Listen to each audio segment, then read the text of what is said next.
समानान्तर मेडिकल जेबीले काठमाडौँ चक्रपथ कलङ्की कोटेश्वर खण्डको घरको चोकमा नेपालको पहिलो फ्लाइओभर निर्माण गर्नुभएकोले यो प्रशंसा पत्र प्रदान गरिएको छ।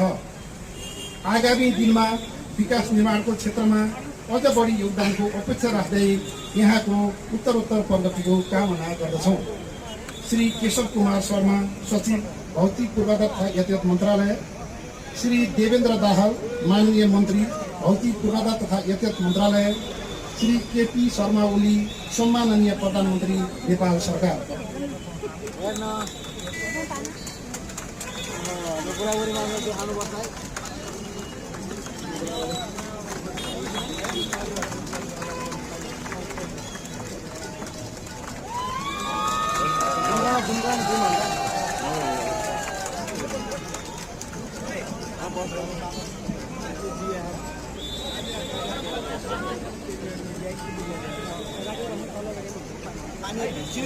धन्यवाद सम्माननीयज्यू।